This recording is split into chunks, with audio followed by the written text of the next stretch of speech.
Alrighty, welcome back to the J Center podcast. My name is Owen Hill. I'm here with Jesse Burrell once again. And Jesse, I think we're getting to the end of it. The rumors are swirling on Twitter. I can't get off my phone the last couple of days. When is Kyle Tucker signing? You got to tell me. Man, if I had that answer, I could be a very rich man. I could ease the hearts of Blue Jays fans all across the world if I could just snap my fingers and tell you when.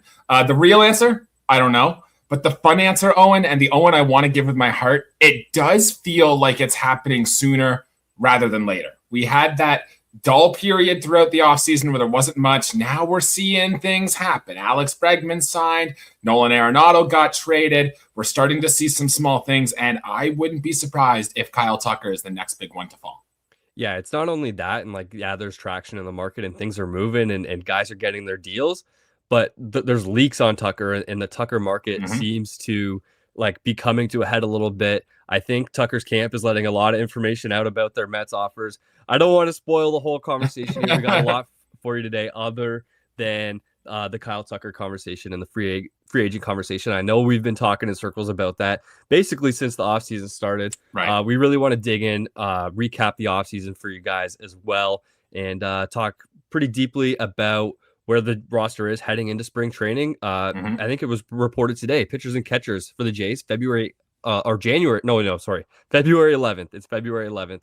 Pitchers and catchers are reporting. Yeah, it seems earlier, too, than ever before. And it's amazing, Owen. I've had some thoughts about this offseason. The Blue Jays played deeper into the season than ever before. Traditional opening day next year is earlier than ever before. And yet this offseason, even though the Blue Jays have done so much, still feels like it's dragging and dragging and dragging and dragging. It's been kind of wild. We will get into all of that as this episode goes. But yeah, the Kyle Tucker discourse, look, until it happens, it's going to be the biggest thing. And as long as the Blue Jays are at that dance, which, hell, we might be even leading the dance at the moment, it's going to be the big talking point here. Yeah, I agree. I think we do have to do our due diligence on it. What a tongue twister. I think we got to dig into it just a little bit.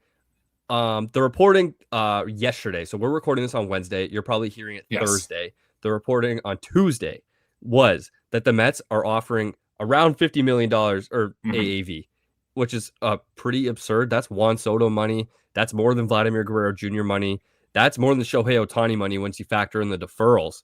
So it obviously that if that is the offer from the Mets, there may be deferrals mixed in there to bring the actual present day value lower, but it will certainly be on a shorter term contract. What are the odds that you think Kyle Tucker, that's what he's looking for? Because personally, if you ask me, the fact that we're hearing about it right now and from reporters rather than the fact that it was reported that he signed a deal for that, I think that's a good sign if you're a Blue Jays fan.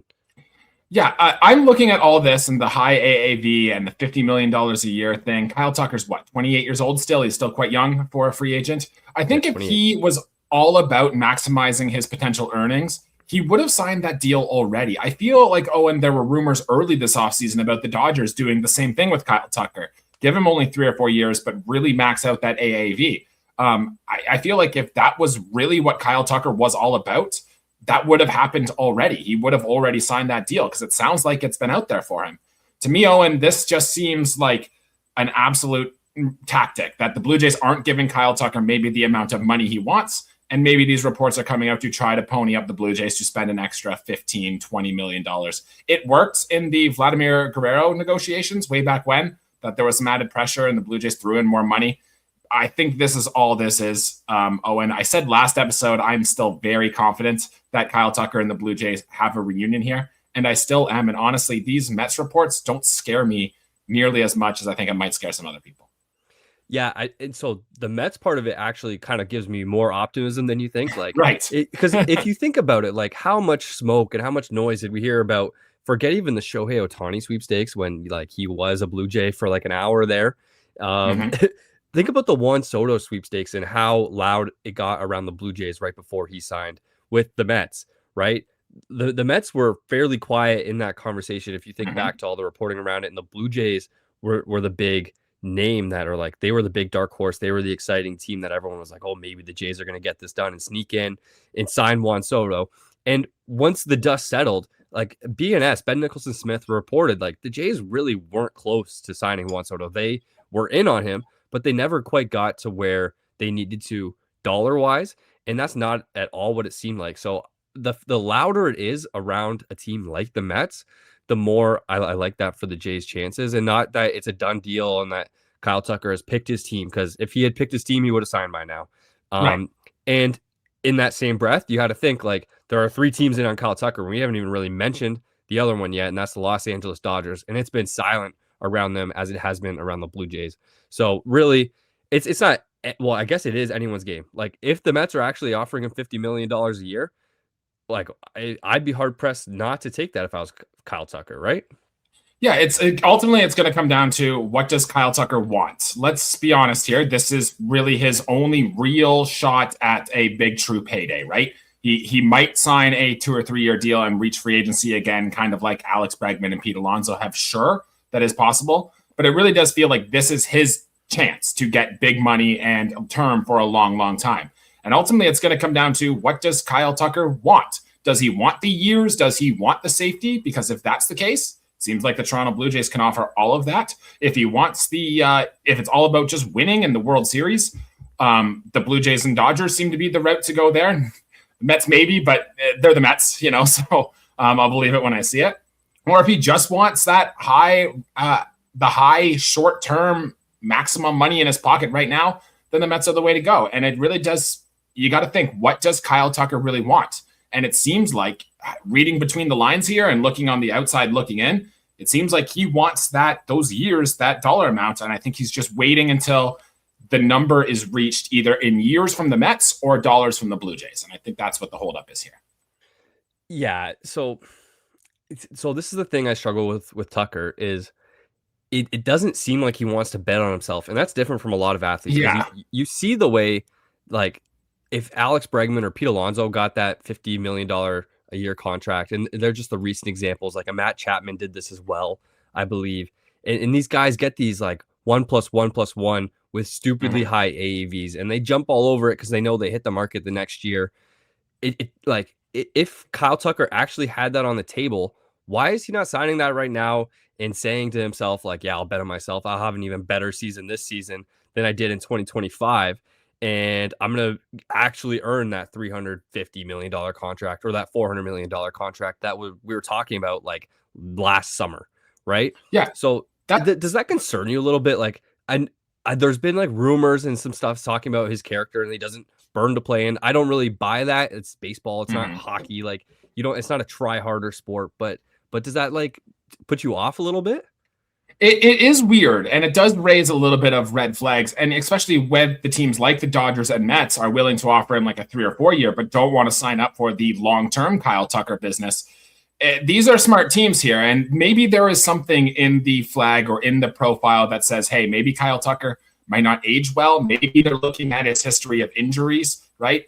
And just think, even his last year in Chicago, Owen, his first half of the season was tremendous. He was on the way. He was looking like he was going to be an MVP. He looked like he was going to shatter free agent records, or at least top 5 ever in terms of free agent dollars. And then he got hurt in the second half. And his last year in Houston, Owen, he only played 78 games. Yeah, he was awesome in those 78 games, but he didn't play much. And I wonder if there are teams that are willing to pay for his peak seasons until he's like 32, 33, but are really worried about the back end of that contract and don't want to have that massive dollar amount when he's getting subpar production, especially because, and he's not a center fielder. You can't really necessarily rely on elite defense. He's more likely to be in the corners. He can run, yes, but he's not a burner. It's basically all hit tool. And if that hit tool dries up, then what are you looking at? And I think there is a little bit of a red flag there that won't really affect the first few years of his deal, but might be a hesitation on why maybe this market is slowing down a little bit. Yeah, and you have to do this conversation with literally every single free agent that you sign. Like, of course, you can't let perfect be the enemy of good. There's no such thing as the perfect free agent. Vladimir Guerrero Jr. is not a perfect player, and the Blue Jays gave him $500 million. Aaron Judge is maybe as close to a perfect player as you can get, but he's also a guy with injury issues and who has struggled with that at times. Not an amazing defender in right field, like not a center fielder, already getting older. Like, he's a guy that made 400. Shohei Ohtani is probably the perfect player, and he got the perfect player contract, and there's a reason it was so hard or there were so many teams in on him, and the Jays were so close, and in all that conversation. So no, Kyle Tucker is not like the top 1% of baseball players, and he's not going to be perfect, and the contract's probably not going to age well. At the same time, I think you and I both agree that the Jays got to do what they got to do to get this done. And what's the final prediction? I think we seem to be getting close. I bet you next time we talk, it's after Kyle Tucker signs with the Blue Jays or anyone else. Give me your final prediction on what the contract is and who it's with. Yeah, so ultimately, I do think he's going to end up with the Toronto Blue Jays, and I think he's going to get more years at a higher dollar amount than we might think. I don't think the Blue Jays are going to give him that 10-year deal, that deal that pushes him into the 38, 39 years old. I think it might be 7 or 8, though, and I'm thinking, I don't know, $35 million a year. So let's say 8 years, $35 million a year. Do the math on that. That's $285 million, give or take. My math is there. Don't quote me. I just woke up from a nap, but sounds about right about where we're wound up. And if you were to take the over or under on that amount, Owen, where you head? So I think if the Blue Jays are going to get it done, they're going to have to get over 300 at least. You think so? I think so. Yeah, I think. And I think the problem right now is that the Blue Jays aren't over that $300 number, and I think that's where Tucker and his agency want it to be. And that's the crazy thing is because like when the offseason started, it was that number was 4, and it seems like nobody was really interested in that, and that's why this is dragging out so long. And if the number is just 300 million, the Jays got to get over that. Like I would be pretty disappointed if Kyle Tucker signs elsewhere, and then the reporting comes out that the Jays couldn't get to 300. They were stuck at 280, 285, or whatever it is. Doesn't sound like this team. Not this winter, too, right? They've overpaid for everybody. Even their arbitration cases, they've given more than all the players were expected. Like, they're throwing money around. They are. But this has been a front office that has stuck to their valuations of players. Like they did it with Juan Soto. They didn't see the business case to pay him. What was the final contract with the Mets? Was it 7? Like 51 million AAV, something stupid. They didn't get close. Like they were in on him. They were up there with the big dogs, but they didn't quite get there. They made the business case for Shohei, and that's why they got up there. They made the business case for Dylan Cease, and that's why like they got him at their valuation, right? Like they're not going to spend stupidly. And I think it's hard to spend stupidly on a guy like Kyle Tucker. Imagine sticking him in front of Vladimir Guerrero Jr. for the next 5, 6, 7, 8 years. Like yeah, that's the good stuff right there. That's like the most fearsome lineup in the American League by far if you get that done, right? So no, I don't think it's stupid money if you get to 300 or even higher on Tucker. But I don't think the Jays are going to go out of their comfort zone here. Yeah, it's just my final thought on Kyle Tucker before we can move on to something else here is that free agency, especially these big high-end free agents, should be the signing that you use to push yourself over the edge, right? If you think that Kyle Tucker is the difference from taking you to the World Series to winning the World Series, then the amount of years and the amount of dollars you give him does not matter. Flags fly forever, and if you believe that Kyle Tucker is the piece that can get you there, then you need to do it. Yeah, you got to do it if Kyle Tucker is your guy, and we know the free agent classes in 2020 on the next offseason and the offseason after, they're weaker. There is not a Kyle Tucker type player. There's not even like a Bo Bichette or Cody Bellinger type player out there in either of those off seasons. George Springer's a free agent after this season. Dalton Varshaw's a free agent after this season. I think it makes a lot of sense for Kyle Tucker to be a Blue Jay, and I hope that next time we talk, he is one, and we get to have that conversation because that's a lot more fun than the speculative conversation we're having now. All right, Jesse, let's move on a little bit. Did you see that Ranger Suárez signed to the Red Sox, or was that mid-nap? No, I did. I did see that this morning before I made the trek back down to home here. I did see that Ranger Suárez signed with the Red Sox. My first initial thought was, all right, there's another tough lefty in the division, and that just made me even more happy that we signed Kazuma Okamoto, a guy who can hit a bunch of these tough lefties. That's, selfishly thinking in Blue Jays terms what this might mean. It's Red Sox signed a good pitcher. We knew they were going to do something. I don't think I had Ranger Suárez, especially because Boston kind of has good pitching depth throughout there. Like they have those young guys that they want to give some shots to. But yeah, the Red Sox, we knew they were going to sign somebody. And I guess Ranger Suárez was just the guy they picked. And the Blue Jays will be seeing a lot for him. So I hope we have a good game plan against him. Yeah, I like the way the Blue Jays line up against lefties. We saw what they did to the Yankees lefties. They owned Max Fried all season. Carlos Rodon really didn't give them much trouble. Garrett Crochet obviously is probably the best left-handed pitcher in baseball. He's he's a troublesome star really on the Red Sox. But I don't know. Like Ranger Suárez, I don't know if he's ready for the AL East. These are better lineups. I guess the NL East is a little bit of a beast as well. But the way the Blue Jays hit left-handed pitching, and I get like the Red Sox make a signing. It's not all about the Blue Jays, but that's kind of where my brain goes when one of our AL East rivals makes the signing or makes a trade, brings someone in. I think, how is this going to affect the Jays? And I don't know, soft tossing lefty, like really relies on command. And like the interesting thing about this to me is like, I don't know, did it feel like a little bit of a panic signing to you after Bregman signed with the Cubs? Yeah, and if you look back on the last few years of the Boston Red Sox, the whole actually going back to probably the Mookie Betts trade, but leading into Rafael Devers, you want to trade Rafael Devers because you can bring in Bregman because you want to re-sign Bregman, and then you don't re-sign Bregman. There's a lot probably happening there, and you're right. It seems like there was a report that came out earlier this offseason that Boston was really into Dylan Cease, and the Blue Jays just jumped the gun before really even Boston had a chance to negotiate with Dylan Cease, right? So they wanted that there. Bregman goes elsewhere. It doesn't seem like they're going to be in the Kyle Tucker business. So it does seem like they're looking at the high-end free agents and see the names are coming out very quickly and then decided, yeah, I guess Ranger Suárez is going to have to be our guy. And I do think you're right. I think there was probably some amount of panic in that signing there. Yeah, and anytime the Boston Red Sox are panicking, I love to see that. And the other like super interesting part about this deal for me is you mentioned the connection to Cease and how the Red Sox were into him. They paid Ranger Suárez like a very similar AAV to what the Blue Jays paid Cease. And right. I don't know about you, but I personally would much rather have Cease on the contract than he got than Suarez on the contract that he got. The Red Sox gave him 130 over 5 years, which is a $26 million AAV. There's no deferrals in there. The Blue Jays gave Cease 210 over 7 with some deferrals, so it brings the AAV very similar. I think it's like within $1 million or something along those lines. Right.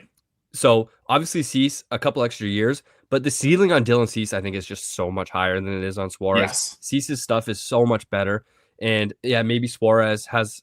I don't even know if you'd say he has a higher floor because his stuff isn't as good. Like I think. As long as he's commanding, he'll be good. But I don't think Ranger Suárez is a star pitcher by any means.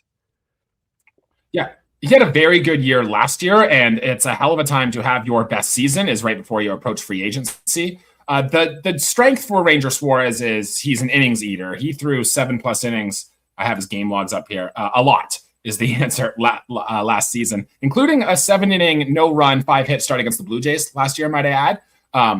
But that's the type of guy that he is. He can save your bullpen. He's good command, a stuff plus of like 96 on Fangraphs. And I know stuff plus isn't everything, but you kind of, if you're paying this guy $21 million, you want to see a little bit more out of that. And the Blue Jays have built their team off being able to make contact. And sure, a guy who can locate the ball well, you might be able to get more ground balls out of a team, but I will take the Blue Jays plan over those guys that don't produce swing and miss way more often. And look, good pitcher. He will help the Red Sox, but I'm not worried about this too much. I didn't really bat an eye much when I saw this come through the timeline this morning. Yeah, and me neither. And if they're going to spend a whole bunch of money on a player, I don't mind that it's a slop tossing lefty, even if he's a good slop tossing lefty, right? Like I'd much rather them get him than Bo Bichette. And hey, maybe that's still on the table because Bo Bichette's still out there. Let's check in on our ex. Actually, I don't know if you can call him our ex quite yet because if Kyle Tucker doesn't come back, I think there's going to be a lot of Jays fans clamoring for him. Bo Bichette, he had a meeting with the Phillies, apparently went really well. Obviously, it's just speculative reporting, but the Bo Bichette market's been pretty quiet. I think we probably have to wait for the Kyle Tucker domino to fall to get more news on him. What do you think? I think so too, and I think that's part of the reason why we haven't seen Bo Bichette sign yet is because he's the second best position player free agent after Kyle Tucker. So I think they're waiting to see what Tucker does so Bo can go to his agent and look at this. Remember too, Owen, I don't know if you saw the photos going through Instagram or something, but Bo Bichette did just get married like 2 weeks ago. There were a lot of Blue Jays at that wedding. So I very much wonder if he's like, hey, I'm about to get married. Let's not have to get on a flight to go somewhere or whatever. Let's wait until after the wedding before he can get these things going. It does seem to me, though, that it's probably not going to come with the Toronto Blue Jays. It seems like a lot of people are worried about paying him as a shortstop. He just like Kyle Tucker, Bo Bichette does have question marks in his long-term outlook and his future about where he's going to play and how the bat might translate, et cetera, et cetera. But it does feel like the Phillies, the Red Sox, it does feel like more one of these other teams than coming to Toronto. Yeah, and as exhausting as the Kyle Tucker conversation has been, we've been doing it since November.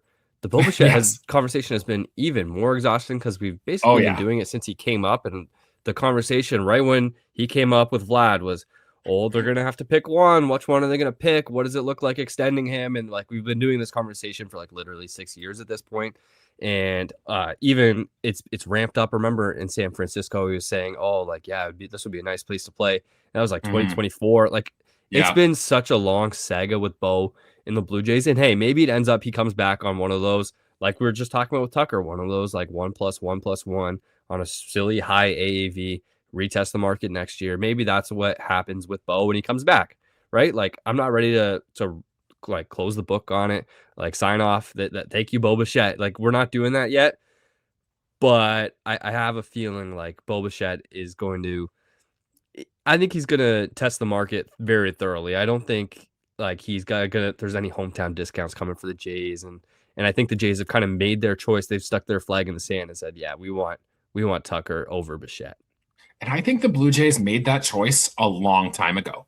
Like, I think they decided maybe even as early as when they gave Vladdy that extension that they decided, yeah, this means we're not going. I don't know. I'm just speculating here, but it might mean they made that decision way back then.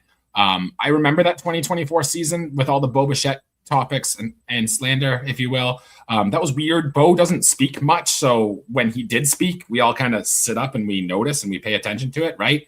And that 2024 season was disastrous for Bo Bichette. He got hurt a lot of it. He did not play well when he did play. I thought it was very odd. And yeah, he came back this year with a good season, which makes you breathe a little easier that he is the same Bo Bichette. But it really does feel like the Blue Jays were always going to end up this way. Even in his arbitration cases that he had too, I remember there was a lot of animosity and turmoil between the two sides, if I remember correctly as well. So I don't know. We'll see. Look, Owen, Bo Bichette, one of the defining faces of this era of Blue Jays baseball. If he does go elsewhere, we'll talk about it. We'll share our favorite Bo Bichette moments as well. But I think I never actually thought about doing that high AAV deal for him, but I wonder if that is something Bo might consider if the long-term deals aren't out there. You might be onto something.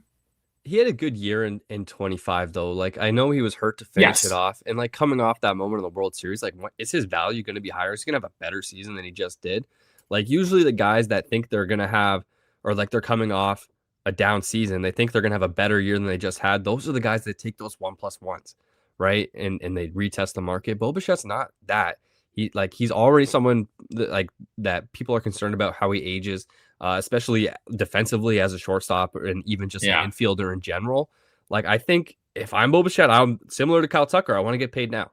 Like, I don't want to retest free agency. Like, I don't know. That's just my read on it. I don't know anything. I know you don't know anything either. We're wasting our breath at this point, Jesse. Do you have anything on Alex Bregman signing with the Cubs? Kind of funny. LOL Red Sox letting him go. What do you think? Yeah, so the big thing is what this does to the Red Sox. We touched on that earlier. In terms of Alex Bregman too, like, I think he's on the decline a bit. He's over the age of 30 now. His defense is still really good, but he's never really hit the ball that hard or that far. He's played in ballparks that has really benefited his swing the most, like peppering the Green Monster and then having the Crawford boxes in left field. We saw with Bregman's profile, he really likes to hit the ball in the air down the line, but doesn't have a lot of distance to it. So we saw with like Isaac Paredes in Chicago, who is a very similar batted ball type to him. He really struggled in Chicago. So I'm kind of glad the Blue Jays aren't the team that's in the Alex Bregman business here, because I think he had a great peak. He was part of the great Astros teams. I didn't like seeing him go to Boston last year. I remember he hit a home run off Kikuchi in spring training and everyone was going nuts and be like, this is the guy. Alex Bregman is here. He's going to be this super mega stud. He actually hit better on the road than at Fenway too last year. But yeah, I'm getting off sidetrack there. I think just the biggest thing is that it's LOL to the Red Sox and have fun in the National League. Yeah. Whenever somebody signs with the National League and I think they're a good player, I just can't help but love that, right? Like, yeah, just me too. Stay the hell away from the AL. I don't want to see you tell the World Series. Exactly. So good for them. No real thoughts. I always thought the Bregman Blue Jays rumors were kind of weird anyway. Like the Blue Jays, I don't know. Would you rather have Alex Bregman for 5 years, 175, or Ernie Clement, who's making whatever his salary just was in arbitration there? Like probably Ernie Clement, right? So, So I'm kind of glad the Blue Jays are out of that. Yeah, like I think Alex Bregman is probably a better player than Clement, but like for what you're paying Ernie Clement, like give me, and for what he meant to the team and whatever. It's a dumb conversation because it's over. It is what it is. The one thing I wanted to pick your brain about on the Bregman contract is the no trade clause, and that seemed to be a sticking point. The Red Sox refused to offer him a no trade clause, and the Cubs gave it to him, and that ended up playing a difference. Obviously, I think Cubs gave him more money as well. The Red Sox kind of cheaped out, which did play a factor in it. But like, I want to know your opinion just in general about no trade clauses. Like, would that be a sticking point for you? Like in say a Kyle Tucker sweepstake or anything like that? Like, would you mind giving out no trade clauses? I mean, if I'm a player, I absolutely would love a no trade clause. You have full say over where you go. I think a lot of people, when they see the no trade clause come across, they're like, all right, this guy is with us for years, right? All it really means is that the player has to have a say in where he goes, right? Nolan Arenado just got traded. He had a no trade clause as well. I think he's been traded twice now. So, it does limit your potential of offloading a type of player. But if you were signing Kyle Tucker with the thought of, oh boy, I wonder when we can trade him, you're already in trouble there, right? So you can work around that. I think Alex Anthopoulos refused to give out no trade clauses. That was part of his tenure here. I could be wrong on that, but I feel like that was right. So some GMs are just strictly against it, but I think I don't think too much of it because it doesn't mean they can't go anywhere.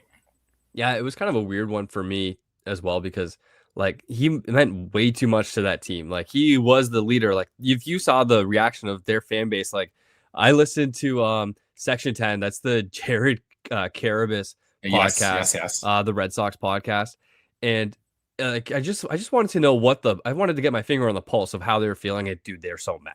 They were so angry that he left. Like he meant so much to that team.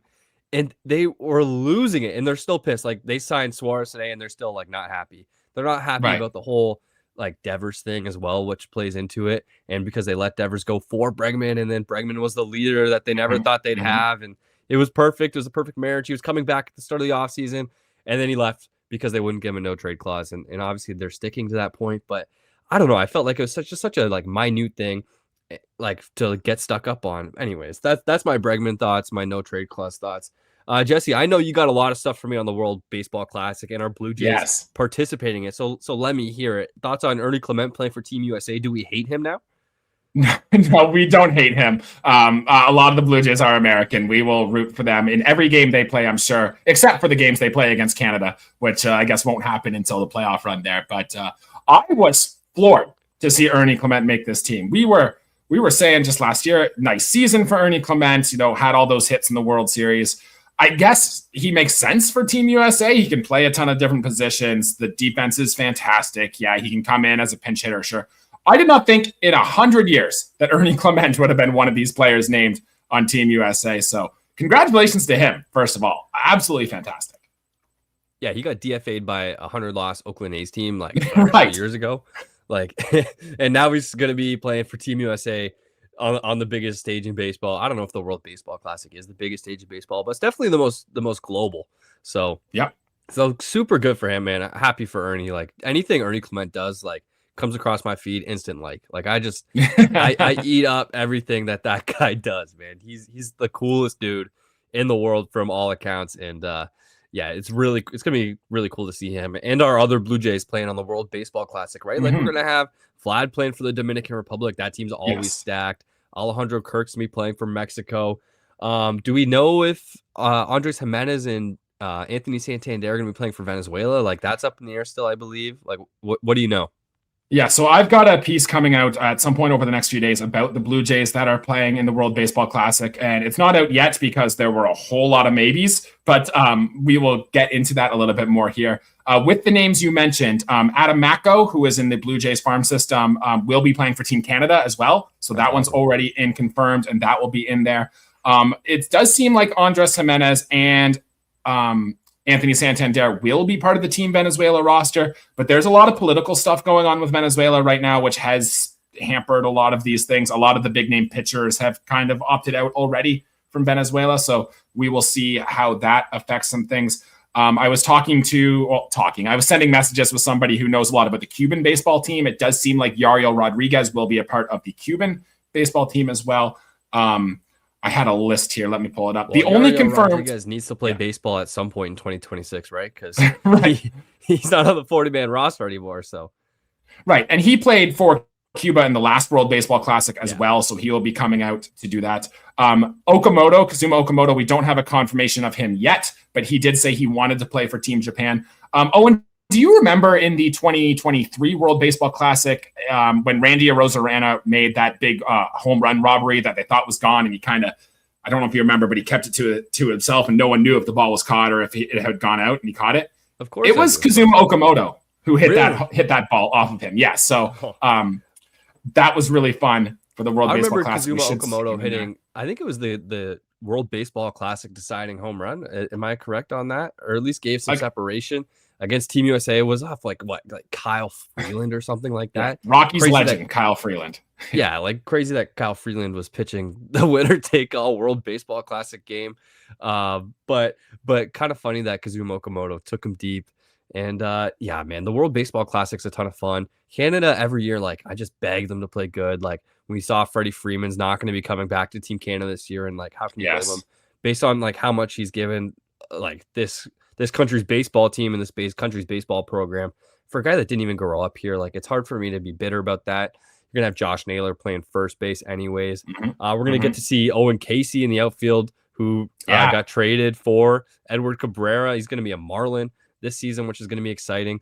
Owen Casey's a guy. So he's a little bit older than me, and he played in the same baseball program that I played in Burlington. Oh, no way! At Fieldhouse Pirates. So I looked up to him as a young teenager. Owen Casey was that was when he was just getting drafted to the Padres at that point, actually. So yeah, Owen Casey will always be a favorite of mine, and the Team Canada team should be a ton of fun to watch.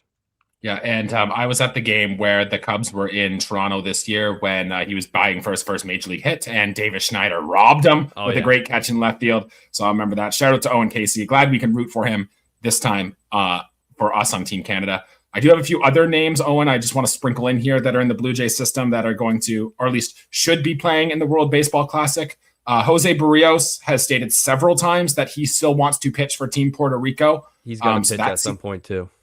Right, and he was dreadful in the last World Baseball Classic, so there's that, but he wants to come up.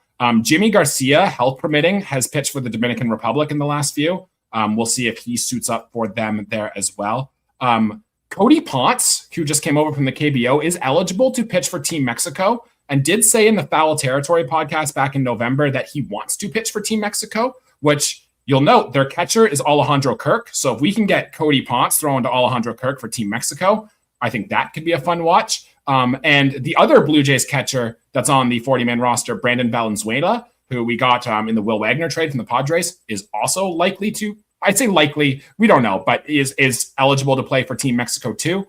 Leo Jimenez might play for Team Panama. And then going into some former Blue Jays, we have Bo Bichette has mentioned several times he wanted to play for Team Brazil. I don't know where that's going to stand with his free agency going on. So keep an eye on that one. Sir Anthony Dominguez, I think, is likely to pitch for the Dominican Republic as well, depending on what his free agent contract looks like. And former Blue Jay Aaron Sanchez will be pitching for Team Mexico as well. So there's a name you hadn't heard in a while. So a lot of Blue Jays current and former to watch throughout the course of this tournament. That's awesome, man. I love the World Baseball Classic. It does not come around nearly often enough. Like watching, it's so rare in baseball. Like we think of like country on country sports. You obviously think about like the World Cup of soccer, FIFA World Cup. Yeah. And you think about like the Olympics hockey, and like that's pretty much all we get here in Canada, right? Like FIBA basketball. Like I don't know. Like I think like especially for me, like baseball is like always the number one sport. I love to see like best on best. Like guys play with guys that you don't normally see them playing with. You get to see some funky lineups, and you get to see like you get to root on your country, which is always a joy for me. Being from Canada, it's a lot of fun. And yeah, man, go Team Canada. Should be fun. Yeah. And let's just get out of the divisional round this year, right? Like, let's do it. Canada's never done it. I know they've had some moments on the World Baseball Classic stage. I remember they beat the Americans, led by like Alex Rodriguez and Derek Jeter. Stubby Clapp hit like a massive triple in that game, and they won 8-6. So that was cool. And a note for Team Canada, Russell Martin will be one of the coaches on the team that year. So that'll be fun for Team Canada as we get going into March. Very excited for this tournament. Yeah. Do we know who they're playing in their divisional round, the round robin? Yes, no? They are in they're in a pool with a lot of the Central American teams. I think we have Venezuela, Puerto Rico. Let me get this list up. We have Colombia, perfect. Cuba, Panama, and Puerto Rico. Right. In 2026. Yeah, so good players on a lot of those teams, but it's a pool that Canada has the potential to get out of and to win. Yeah, and man, that'd be so much fun. Would love to see Canada get an elimination game.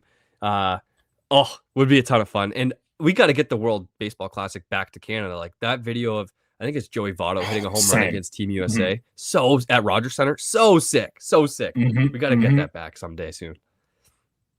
And I think it'll happen probably the next go around too, give or take, because it's a dome, right? It's just, you'd probably get Canada, US. Yeah, you can make it work. You can make it work. You got to find a way to make it work. All right, Jesse. So we mentioned it earlier in the pod, February 11th, pitchers and catchers are reporting. It now is as good a time as any. The roster is, I think you and I both agree, just about set unless we get that Kyle Tucker and or Bo Bichette signing it. And I don't think either of us think it's an and at this point. So with the roster set, first of all, just how do you feel about the team right now? Like, are they repeating as American League champs? Are they your favorite to win the AL East right now as it stands? I mean, you don't win the American League in the winter. There's a reason why they play these games, of course. But I wouldn't have told you last year's Blue Jays team was going to win the American League. But Owen, just a simple true or false I want to throw at you right now. This year's Blue Jays team is the best on paper coming into a season since, I don't know, after the Marlins trade, the 2012 trade, like the 2015 season maybe? Like, since when, I guess, has this team looked the best on paper? I think since maybe 2022, like that there was so much hype coming in after they missed the playoffs by like one game in 2021, and they brought that basically that whole team minus Marcus Semien back. They signed Kevin Gausman in place of Robbie Ray. Teoscar Hernandez and Lourdes Gurriel are still around. That is young Vladdy and young Bo. Vlad's coming off the second place and MVP finish. There was a lot of hype for that 2022 team. And then other than that, as far as excitement goes, 2016, right after that 2015 run, when the lineup was good, they basically ran it all back, minus David Price, that was disappointing that offseason. But yeah, I think the hype, at least the hype, I don't know about how good they're going to be. Baseball is so weird, man, knock on wood, but they could lose 4 guys to injury, basically right out the gate in spring training, and the team never really pulls it together. It could happen. Oh, yeah. The AL East is really good. They could be a 4th place team right now. And they could win 90 games and finish in 4th place. Right? Okay. Yes.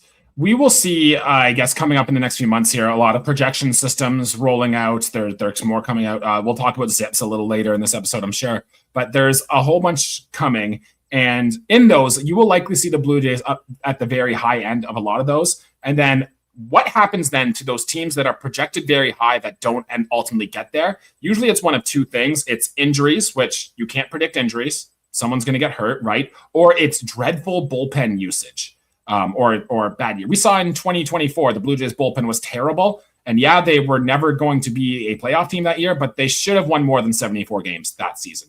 So usually that's what happened. Or it's cluster luck. Like the first half of the 2015 Blue Jays season, they're outscoring them by 1 million, but they had a 500 record because they would lose games by 1, win games by 7. So it's one of those 3 things. Yes, one of those 3 things could happen to this year's Toronto Blue Jays team. And if that is the case, then so be it. But I think they've done everything you can do in the offseason to kind of safeguard against all of that. So I think going into the season here, Owen, we're feeling very good, very confident that this Blue Jays team should be a force going into the year. Yeah, it's as deep as a team as I can remember bringing in to a season. Genuinely as deep a team as I can remember the Blue Jays having. You look up and down the lineup, I'm pretty sure you start 8 guys that are above league average hitters. Maybe you can call it 7. Like if you don't count Ernie Clement and Andres Jimenez, who are going to hit 8th and 9th, right? Yeah. And then like you look at the bench, like David Schneider's probably an above league average hitter. He's going to come off the bench. Nathan Lucas is right around a league average hitter. He's going to be coming off the bench as it stands right now. And then, Miles Straw and Tyler Heineman are also like two pretty elite defenders, I would say, at their positions. Like this team is so deep. They do everything. Like they've got guys who can hit from power. Talking George Springer and Addison Barger and Vladimir Guerrero Jr. You might have heard of him. You got guys that can hit for contact, like Alejandro Kirk, Kazuma Okamoto, and Ernie Clement. I think the Jays do it all, man. I think there's a lot to be excited about. I didn't even touch on the starting rotation, and like you've got 6 legit starters right now. I think the team is really good. Yeah, and like think of like a guy who's currently stuck in AAA, like a Joey Loperfido. He's probably on the roster of 25 other major league teams, and he just can't crack it. And even like the 40-man guys, like we cut Paxton Schultz and Justin Brule. Those guys are probably guys that should be on the roster, but the Blue Jays have so much depth that they can't keep these guys, and that's the mark of a good team. The baseball season is long. It's hard to get through. You will end up using more than 26 players no matter what. And that's the best way to safeguard against those injuries that we talked about earlier, is having a lot of these depth. What I really feel for, Owen, is a bunch of these minor league signings the Blue Jays have made, like the Rafael Antiguas and the Rudolfo Castros and like all these guys that I'm sure we'll get into a little later here. Like they don't have a chance. Like, I'm sorry. Congratulations come to Dunedin. Maybe you can stick around in Buffalo, but I don't see how you can get a path to playing time here unless you blow the doors off or something. It's going to be wild. Yeah, man. The team is so deep. There's so many guys that like I trust to be good baseball players just based on vibes alone. Like forget even the projections. Like we can do a little bit of zip stuff. Like I think the Jays had one of the better zips, and I'm excited for them to finish it and like give us like the full like standings projections and wins projections. Like a lot of teams got better. Like the Red Sox did get better. It took them till January 14th to make a splashy signing, but they made some interesting trades. The Orioles got a lot better, bringing in Pete Alonso, Taylor Ward, etc. And I think the Jays got just as good, because if we recap the offseason a little bit here, started right out the gate. Dylan Cease, the first major signing of the offseason, 7 years, $210 million. And then Cody Ponce immediately after, KBO MVP last year, 3 years, $30 million, so 10 a season. He's gonna, like, from all accounts, be a very solid 5th starter. Maybe be able to be used out of the bullpen. He's flexible.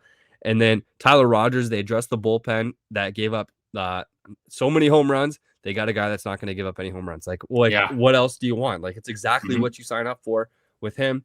And then, as we know, very recently, Kazuma Okamoto, 4 years, $60 million, coming over from the NPB in Japan. And I think all of us are pretty excited to see him in Blue Jays Blue and see what he can do. Very good offseason. Do you have a favorite move? Favorite move is probably I love Okamoto, probably because I didn't see it coming. It surprised me the most, and the more I've dug into Okamoto, I'm very excited to see what he could do. Cody Ponce I loved before. I didn't think he'd end up in Toronto either, but I looked at what he did in the KBO, and I got talked into that. The one that kind of slides under the radar for me that I keep almost forgetting happened was the Tyler Rogers signing.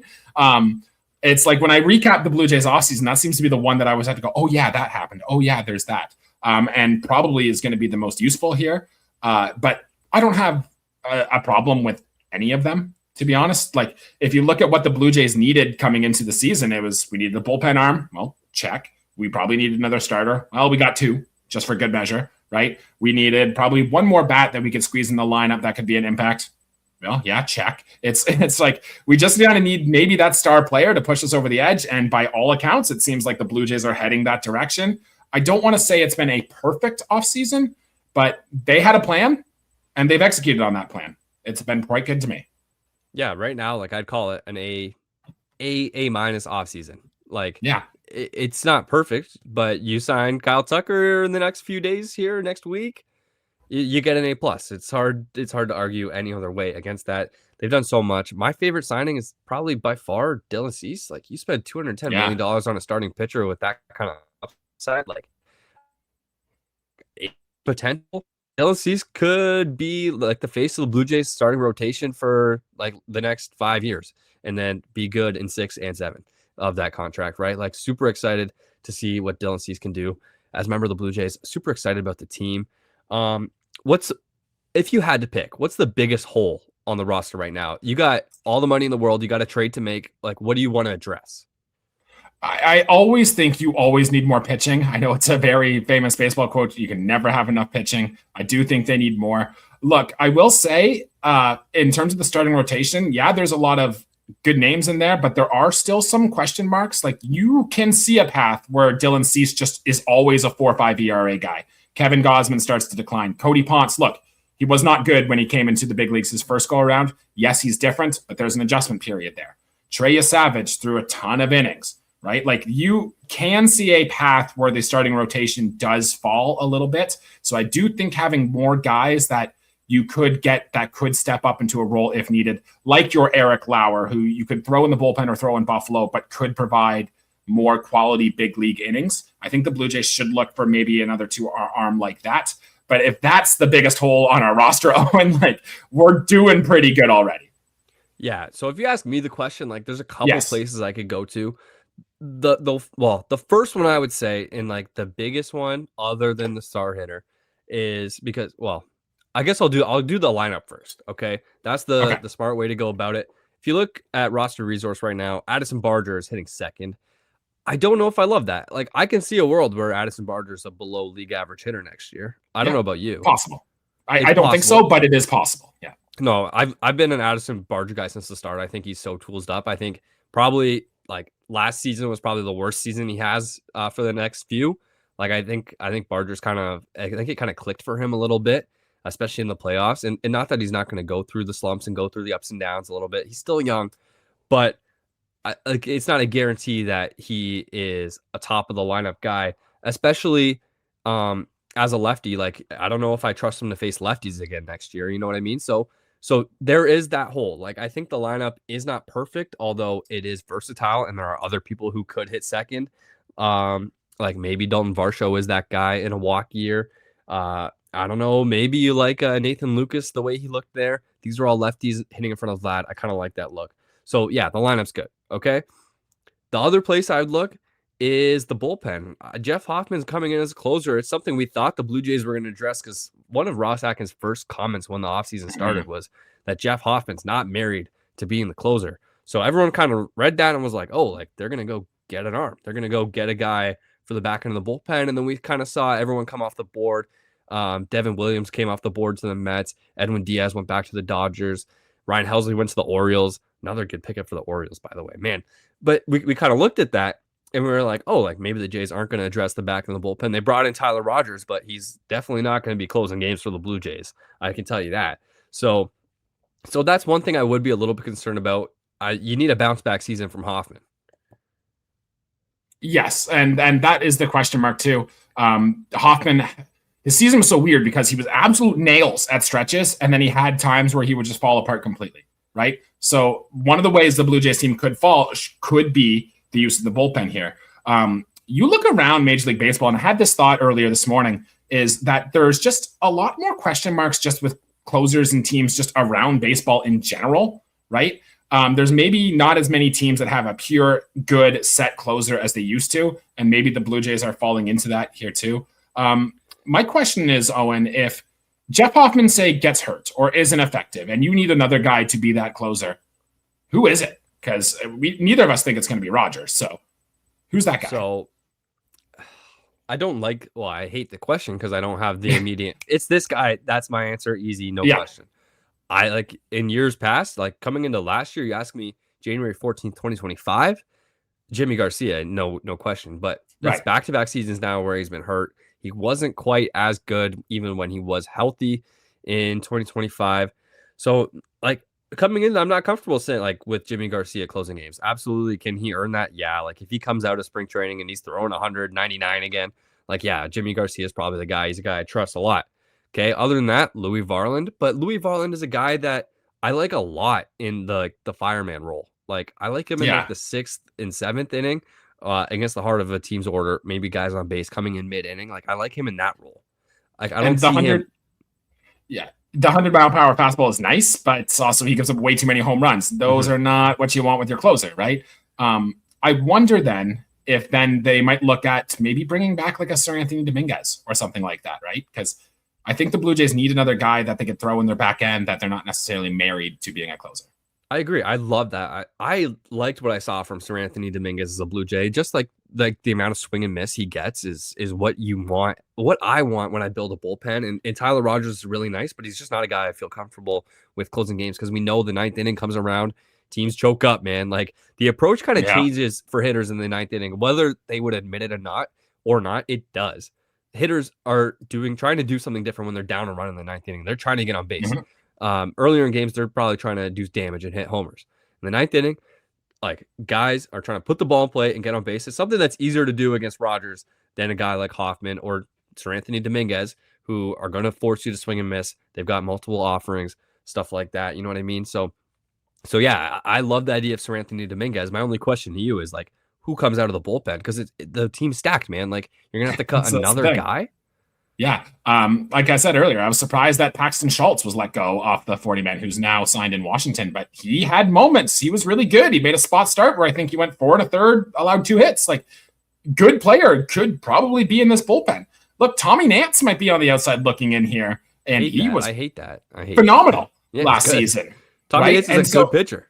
I agree. And he's going to be on the odd man looking out. It's interesting. And I think I want to remember how we feel about this Blue Jays bullpen right now when we get into May and the Blue Jays bullpen may be struggling a touch and we're like, well, you should have done more. You should have signed more. And it's like, how can you? You know, it's yeah, that's where I'm at on that. I think the bullpen, this is such a dangerous thing to say. Yeah, I might get killed for this take, but I think the bullpen is really high floor. I think the bullpen's high floor, low ceiling. I think that's kind of the way it's built. I think that's kind of the way they built this bullpen. Like, Ross Atkins has like throughout the time he's been here, because they didn't really address the lefty thing. Like Brendan Little's still probably the top lefty in 2026. And I know there's a lot of Blue Jays fans. If you ask your grandparents about Brendan Little, they hate his guts. Let me tell you, because they saw him walk the world and give up that game 5 in Seattle, and they'll never forgive him for that. They saw him give up the home run in like the 18th inning to Freddie Freeman in game 3. Your grandparents, your uncle will never forgive Brendan Little for that. And to be honest, like it's hard to blame them. Like he had some really, really rough moments. And when it gets ugly with Brendan Little, it got really ugly. So yeah, like I'd like a lefty. I feel a little bit more comfortable with it. That being said, like I think Brendan Little probably bounces back. I have all the belief in the world in his stuff and what he can do to garner chase and swing and miss. So yeah, like I don't know, but like that's another part of this bullpen where I'm like, yeah, like you could probably improve there if you brought someone in. Yeah, Brendan Little could have some of the best lefty stuff you've ever seen. I think that curveball was setting records for how much it was able to get swing and miss on that at parts of last year. But John Schneider didn't use him. He didn't want to use him in that 18-inning game. He kind of just had to. And then your next best lefty, Eric Lauer, who I feel like the Blue Jays want to leave stretched out a little bit just in case he has to start and isn't really a platoon guy anyway, right? After that, it's Mason Fluharty. Yeah, awesome. Nails against lefties. But then that's it. I'm looking through the other relievers right now that are left-handed. Like, does Jimmy Burnett mean anything to you? Do they throw Adam Macko in that bullpen?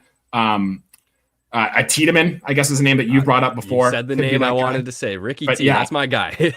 Yeah. I think he might be then a bigger picture in this bullpen hierarchy than we think it might be at this point. Like, I think we might get to the point in March or June where we're looking at Ricky Tiedemann. Yeah. Kind of doing what Aaron Sanchez did out of the bullpen when he came up in 2015.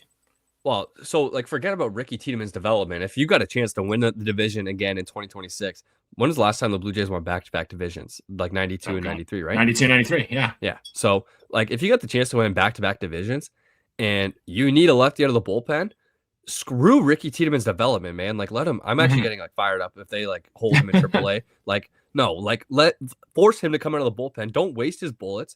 As long as he's healthy, I want to see him pitching out of the bullpen and helping the big league team because I don't think he's ready to start in as early as 2026 this season. But I know damn well he's good enough to come out of the bullpen. And maybe he comes up and he sucks and you send him back down, right? Yeah. Like, no idea. But I think that's got to be the solution for left-handed relief help. And good call. And one more point on that too is the Blue Jays did this with Trey Savage this year. The Blue Jays in years past never would have called up Trey Savage this season. But they were like, is he one of our best 13 pitchers right now? Yep. We need him to win a division. Absolutely. Let's go. Look, the Blue Jays had Nate Pearson. They screwed him up, right? The Blue Jays have had these pitching prospects throughout the years. It's just never worked out. I think at some point, what you said, if he's healthy and there's bullets in that arm, let him loose. Let him go. Yeah. The last thing I've got on the roster as it stands right now is I don't know about you, but when Zips comes out, I just eat it up. I love it. I want to see what it is. Like I read that article the second it got posted by Fangraphs there, and so Dan Zimbrowski like does the write-ups, and like his biggest thing for the Jays was that like they've been linked to Kyle Tucker. But his take was kind of that they'd get more bang for their buck by signing one of the top pitchers remaining. And that's a quote from the article, right? Yeah. So Ranger Suárez off the board now, but Framber Valdez is not. I don't think the money is there for that. It's not as exciting to me. Like I think the rotation is in good shape. I don't know who gets bounced from the rotation if you bring in another top arm. Like I think, it would raise the ceiling, but I don't know. Like, is that something that excites you? It's not something that I think has really been talked about much since since Ponce signed, at least.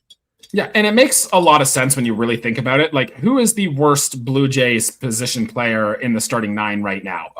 Andres Gimenez, Ernie Clement? Yeah. And both of them provide maybe so much value. Sure, but all of them are probably projected, or at least in here, to be at least like a 2.5 WAR player, give or take, right? And if you look at the rotation, your number 5 starter right now is some combination of Cody Ponce and Jose Barrios, who are probably less than 2.5 WAR players. So if you're just doing the math game, it makes sense. Add someone that doesn't take away from the rest of your players. And so I can see where he's coming from in that piece. Yeah, that's how, like, no offense to Dan, but that's how the nerds think about it, right? Like they think, right. Like if you take away your lowest win player and add a player that's going to get more wins, like, it makes sense that your team's going to be better on paper. I think the lineup is good right now. I think there's a lot of room for it to get better. I think the rotation is very, very solid. And I think there's less room for it to get better. Like, I don't know. It's an interesting conversation. It's just not something I'd considered until I'd read it. Like, nobody else is talking about that kind of thing. Like, it seems to be Kyle Tucker or bust at this point. And it was kind of an interesting zag that kind of caught my eye. But yeah, like, do you have anything else on the roster as it shapes up right now? Or like, what do you want to see before spring training starts? So we've covered most of the roster moves and how I feel about the team currently. I just want to go back through these Zips projections. And Owen, I found 3 stats that kind of caught my eye. And I want to know what your thoughts are on one of these. And the first one is the home run leader projection is Vlad with 32. You said you wanted the 30 home run power from Vlad back last episode. The projection seemed that he's going to get there. Second on this team in home runs. 1, do you want to guess the name? And then 2, do you want to guess the number? Is it Anthony Santander? It is, yes. Yep. Okay. And take a guess on how many home runs they have him projected to hit. Over under 26. Yeah, good. It's 27. So a hell of a line. Oh, really? Okay. Yeah, they have him projected for 27. So I think if you get 27 bombs out of Anthony Santander, you're happy. George Springer, in terms of just pure home run number, coming off a breakout year after 2 subpar years. He's like 36 years old now, or 35. He's getting quite up there in age. Where do you think he ranked just in terms of how many home runs he's going to hit? Like not the number, but like where on the team he finishes like X on the Blue Jays in home runs. Yeah. So Vladimir Guerrero Jr. and Anthony Santander above him. Yeah. Is Addison Barger above him? He's not. He's actually 1 spot below Springer. Okay. I think because it's a playing time thing for Barger is what they're factoring in. Yeah, that makes sense. Dalton Varsho above George Springer? Yep. He is. Okay, so is George Springer 4th? He's 5th. They actually have Kazuma Okamoto, so they have projected no way. Vlad with 32, Santander 27, Varsho 24, Okamoto 23, and George Springer with only 22. So I take that group of Blue Jays players, Varsho, Okamoto, Springer, and say Barger, and I take that group of 4. How would you rank them in terms of pure power potential you think you can get at them? So, interesting. Can I get the names again? Yeah, Varsho, Okamoto, Springer, and Barger. Okay, so I think Varsho and Barger, I think, have the most power potential. I think it would not surprise anyone if Varsho put up a 35 homer season in the walk year. I think Barger's probably next, like just in pure power potential. Like that is very much a 35 homer bat, and like the swing is designed to hit home runs. Like Like even his doubles are like launch doubles, like that like get up in the air. Like he doesn't really hit him down the line. He's not really a ground ball guy. So I like them.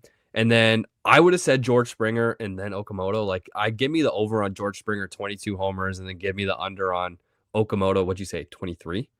23, yeah. Yeah, so swap those guys. Like George probably hopefully closer to 25 for me. And then Okamoto, like I said, I think I talked about it when they signed him. Like he's probably a 16, 17 homer guy for me in my mind, but I don't know.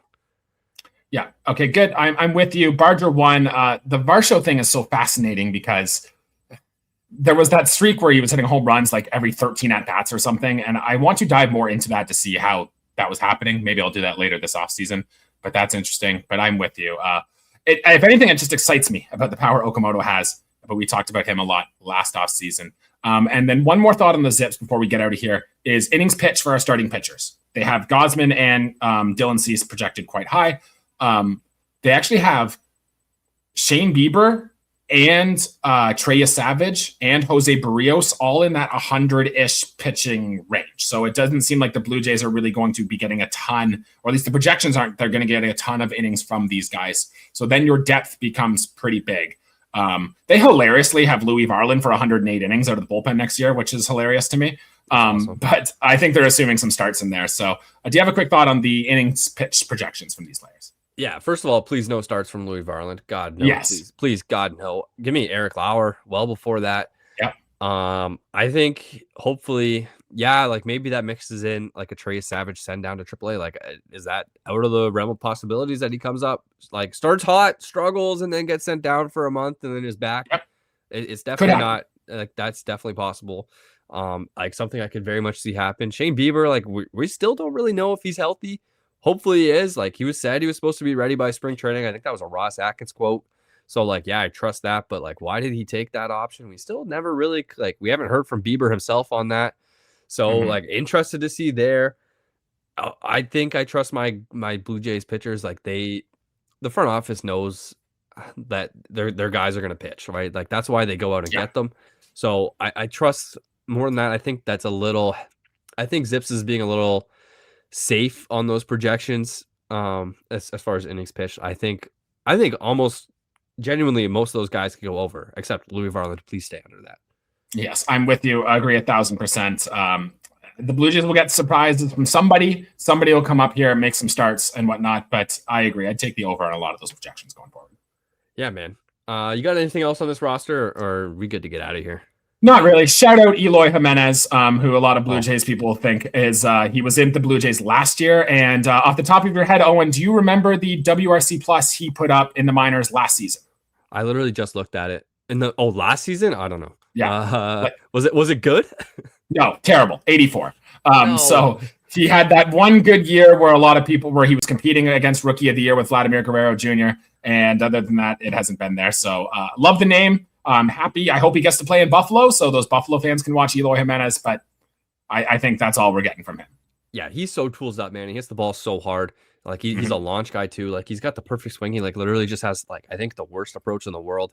Like it's like the batted ball stuff is all awesome, but he's just chasing everything and he just like literally can't make contact in the zone. Like I don't know if Eloy Jimenez is the solution, but he's only 29, so you never know. Shout out Eloy Jimenez, man. Would be that's right. Well, actually probably terrible if we saw him on the Blue Jays. Like that's like we just do not want to see that in 2026, but it would be a pretty awesome story if he David Schneider, but if he stole David Schneider's job or something like that, like that'd be kind of funny.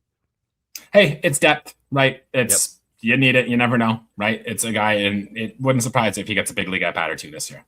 Absolutely not. Jesse, before we get out of here, what do you know about Anthony Alford? Anthony Alford, speed guy. Isn't he? He's Canadian, if I remember correctly. I remember. No, he's not. Damn. I'm okay. 0 for 1 there. But he, I remember him appearing quite high on the Blue Jays prospect list all throughout the 2020, like the early 2000s ish. And he was one of those guys that had a bunch of tools, but never really put it all together. I'll admit, man, I don't have a ton. I don't have a signature big league moment for Anthony Alford. I don't. There's out of all the names I have stored in my Blue Jays lore, I don't have a story about him. Do you got one? Not really. He was just a guy that I thought was going to be so good. Like he was so tools up, like another guy, hitting the ball hard, speed guy, like as you said. If you had to guess, how many parts of Major League seasons do you think he appeared in for the Blue Jays? So it's probably going to be more than I think, because I want to say really low, but the way you phrase the question makes me think it's going to be more. I'm going to go 5. Oh no, you overshot. It was 3. Oh no, sorry. Yeah, 4. My bad. My apologies there. 4. So you were close.